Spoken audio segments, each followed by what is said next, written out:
তুমি আজকে আরেকটা খাসি জবাই করবে, এবার সবচাইতে নিকৃষ্ট অঙ্গ দুটা কেটে আমার সামনে হাজির করবে। লোকমান হাকিম নিকৃষ্ট দুটা অঙ্গ কেটে মনিবের সামনে হাজির করে দিলেন। মনিব তাকায় দেখে উৎকৃষ্ট অঙ্গের কথা বলার কারণে যে দুটা অঙ্গ কেটে এনেছিলেন, নিকৃষ্ট অঙ্গের কথা বলার পরে লোকমান হাকিম সেই দুটা অঙ্গ কেটে হাজির করেছে। জিজ্ঞেস করে, লোকমান ব্যাপারটা কি? দামি অঙ্গের কথা বললাম, তুমি জিহ্বার হৃৎপিণ্ড নিয়ে এসেছিলে। খারাপ অঙ্গের কথা বললাম, তুমি আবারও জিহ্বার হৃৎপিণ্ড নিয়ে হাজির করলে। লোকমান হাকিম বললেন, মনিব শোনেন, দেহের এই দুটা অঙ্গ এতটাই দামি, যদি ভালো হয় এর থেকে ভালো অঙ্গ আর থাকে না। আর জবান আর হৃৎপিণ্ড যদি কারো খারাপ হয়ে যায়, এর চাইতে নিকৃষ্ট অঙ্গ দেহের মধ্যে আর থাকে না। আল্লাহর নবী সাল্লাল্লাহু আলাইহি ওয়াসাল্লাম এই ব্যাপারে একটা হাদিস বলেছেন, আলা ইন্না ফিল জাসাদি লামুদগা ইযা সালুহাত সালুহাল জাসাদু কুল্লুহু ওয়া ইযা ফাসাদাত ফাসাদাল জাসাদু কুল্লুহু। দেহের মধ্যে একটা অঙ্গ আছে, সেই অঙ্গটা যদি ভালো হয়ে যায় গোটা দেহ ভালো হয়ে যায়, আর অঙ্গ যদি খারাপ হয়ে যায় গোটা দেহটাই খারাপ হয়ে যায়। আলা ওয়াহিয়াল কলব, মনে রেখো সেটা হচ্ছে মানুষের কলব। ভাইরা, স্বৈরাচারী হাসিনার ওর দিকে একটু হাদিসটা মিলাই দেখেন তো। এর মনের মধ্যে, এর মন কত পচা আর মুখের ভাষা কত নিকৃষ্ট, ঠিক কিনা বলেন? এর পতন হয়েছে মুখের কথার কারণে। একটা কথা বলেছিল, রাজাকারের বাচ্চারা, ঠিক না? আমি কিন্তু একজন যুদ্ধাহত মুক্তিযোদ্ধার সন্তান। আমার বাবা 1971 সালে দেশ স্বাধীন করতে গিয়ে আহত হয়েছিলেন। বাংলাদেশের প্রথম সারির মুক্তিযোদ্ধা যারা, তার মধ্যে সরকারের খেতাব প্রাপ্ত প্রথম সারির আমার বাবা একজন মুক্তিযোদ্ধা। রাষ্ট্রীয় সমস্ত সুযোগ সুবিধা আমাদের আসে, কিন্তু এরপরে মুক্তিযোদ্ধার সন্তান হওয়ার পরেও শুধু আলেম, ইসলামের পক্ষে আমি কথা বলি, এই জন্য তারা আমাকে রাজাকারের সন্তান বলে তকমা দিয়েছে। কথা বুঝতে পেরেছেন? মানে বিষয়টা এমন হয়ে গেল, সাথে চললে সঙ্গী আর বিরুদ্ধে গেলেই জঙ্গি।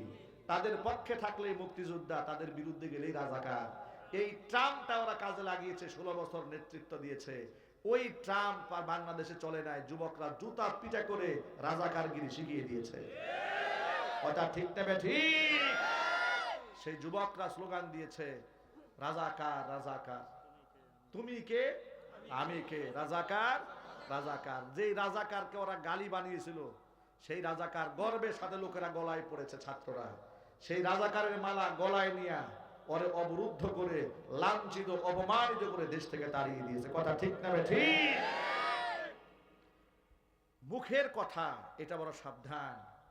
এর অন্তরে যে বিষ, এর অন্তর যে পচা স্বৈরাচারীর, আমি আমার ভাষায় বলি, কেউ মনে আঘাত নিয়েন না, এর মনের বিষ যদি পৃথিবীর সমস্ত বিষাক্ত কুবুরার মুখে দেওয়া হয়, হাসিনার অন্তরের বিষে বিষাক্ত হয়ে পৃথিবীর সব বিষাক্ত সাপগুলো সব মরে যাবে।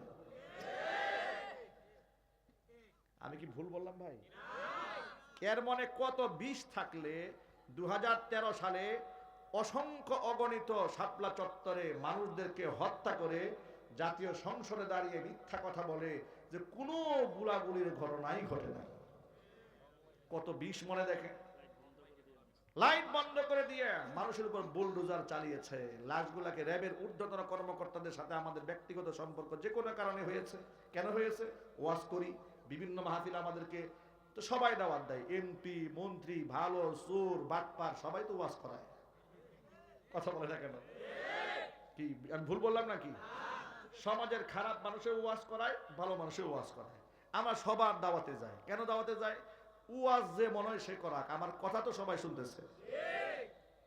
র্যাবের এক কর্মকর্তা বলে, হুজুর ওই মিশনে আমরাও ছিলাম দায়িত্বে, কিন্তু কি করব, চাকরির খাতিরে কিচ্ছু কথা বলা যায় না, কিছু বলা যায় নাই। যে বলেছে তারই সমস্যা হয়ে গেছে, প্রমোশন থেমেছে, চাকরি থেকে বরখাস্ত হয়েছে, ওএসডি হয়েছে, ভয়ে কেউ মুখ খুলে নাই। কিরকম ভাবে লাশগুলাকে গুম করা হয়েছে, ড্রেনের ম্যানহোল খুলে, ম্যানহোলের ঢাকনা খুলে লাশগুলাকে ফেলে দেওয়া হয়েছে।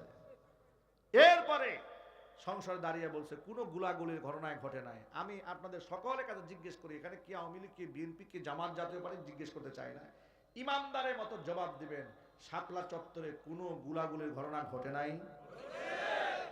মানুষকে শহীদ করা হয় নাই? লাশ গুম করা হয়নি? তাহলে স্বৈরাচারী হাসিনা জাতীয় সংসদে সত্য বলেছে না মিথ্যা বলেছে? শতাব্দীর শ্রেষ্ঠ মিথ্যাবাদী, কথা বলতে হবে, ঠিক কিনা? 57 জন সেনা অফিসারকে ঠান্ডা মাথায় খুন করেছে, ঠিক কিনা জুড়ে বলেন? গেল পর্ব এটা।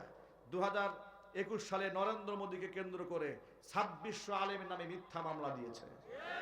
কত আলেমদেরকে দেশান্তরিত করেছে, ঘর ছাড়িয়েছে, বাড়ি ছাড়া করেছে।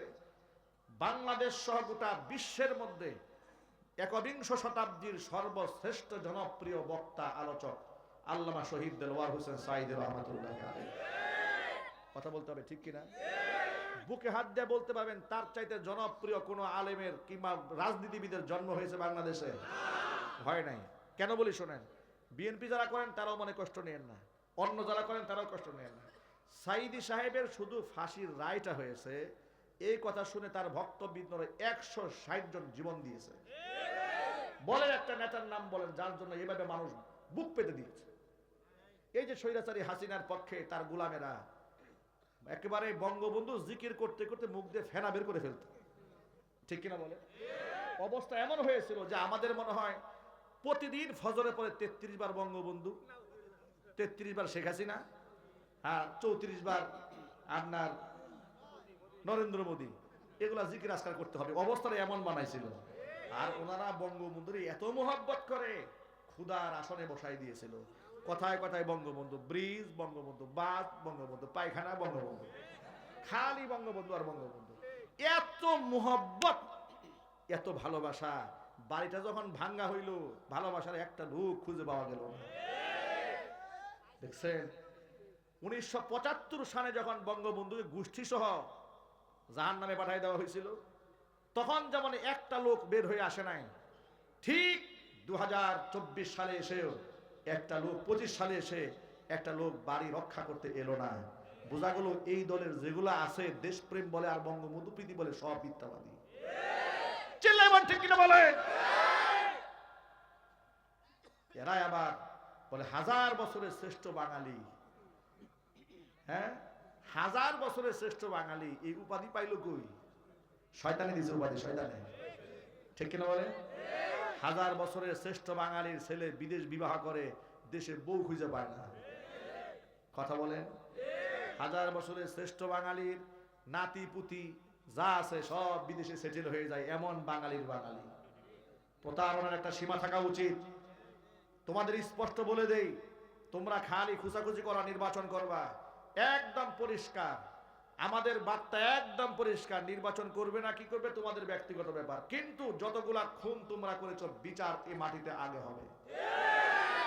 খুনের বিচার হওয়ার আগ পর্যন্ত কোন ব্যক্তি যদি এই স্বৈরাচারীকে রাজনৈতিক প্রশ্রয় দিতে চায়, তাদের বিরুদ্ধে আরেকটা যুদ্ধ হবে। আপনারা রাজি আছেন কিনা আমি দুহাত দেখতে চাচ্ছি।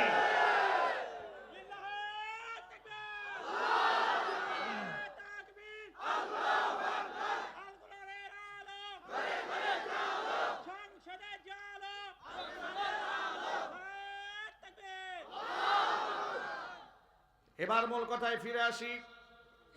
কোরআন মাজিদের মধ্যে আল্লাহ পাক বলেছেন, ওয়াসায়ালামুল্লাযীনা যালামু আইয়ামুনকালাবি ইয়ানকালিবুন।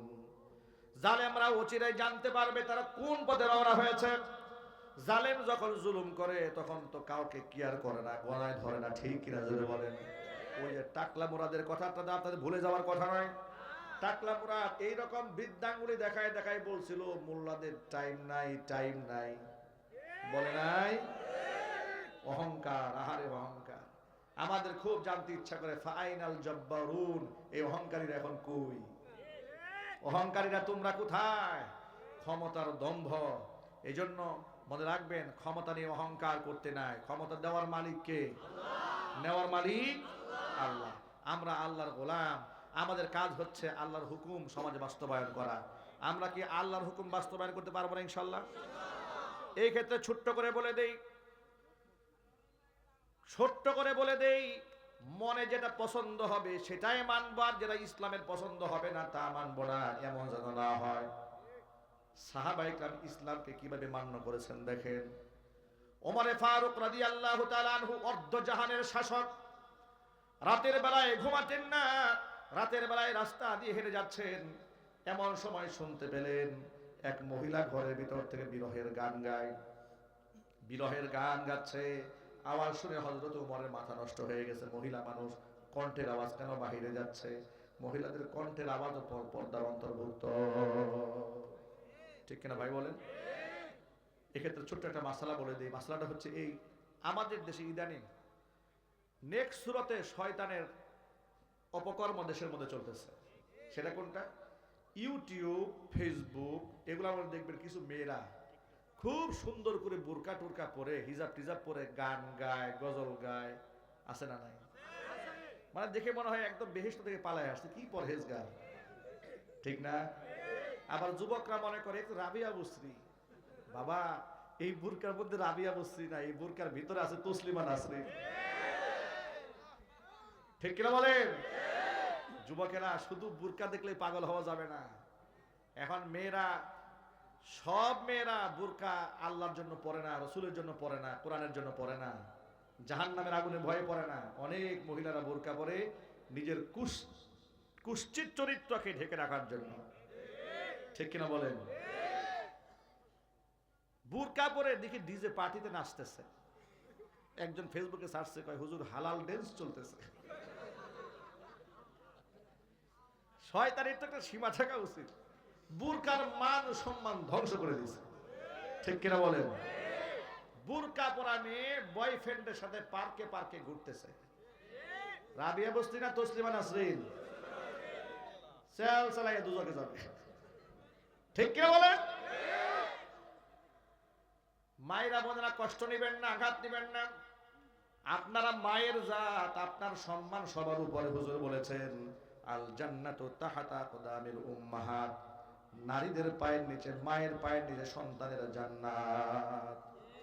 আল্লাহর নবী সাল্লাল্লাহু আলাইহি ওয়াসাল্লাম আরেকটা হাদিসে বলেছেন ইন্নামাদ দুনিয়া কুল্লুহা মাতাউন ওয়া খায়রু মাতাঈদ দুনিয়াল মারআতুস সালিহা।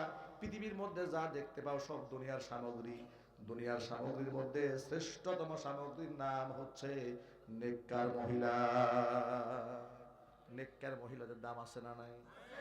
পৃথিবীর সমস্ত হীরা, পৃথিবীর সমস্ত স্বর্ণ এক পাল্লায় দিলে একজন দিনদার মহিলার সমান হবে না। সুবহানাল্লাহ পড়েন। একটা দিনদার মহিলার এত দাম, বিশ্বের সমস্ত সোনা রূপা এক পাল্লায় দিলেও একটা দিনদার মহিলার সমান হবে না। সুতরাং আমরা আমাদের মায়েদেরকে আমরা পর্দায় রাখবো, বলেন ইনশাআল্লাহ। নবী করিম সাল্লাল্লাহু আলাইহি সাল্লাম বলেছেন সালাসাতুন কদ হারামাল্লাহু আলাইহিমুল জান্নাহ, তিন শ্রেণীর মানুষের জন্য আল্লাহ পাক তারা জান্নাতকে হারাম করে দিয়েছেন। এক নাম্বার মুদমিনুল খামর, যারা মদ্যপান করে তাদের জন্য আল্লাহর জান্নাত হারাম। যুবকরা কথাটা একটু মনোযোগ সহকারে শুনেন। তিন শ্রেণীর মানুষের জন্য আল্লাহর জান্নাত হারাম। এই যে আমার জেনজি পার্টি ভাইরা, কথাটা একটু মনোযোগ সহকারে শুনতে হবে। হুজুর বলেছেন তিন শ্রেণীর মানুষের জন্য জান্নাত কি হারাম। কে করেছেন? আল্লাহ হারাম করেছেন।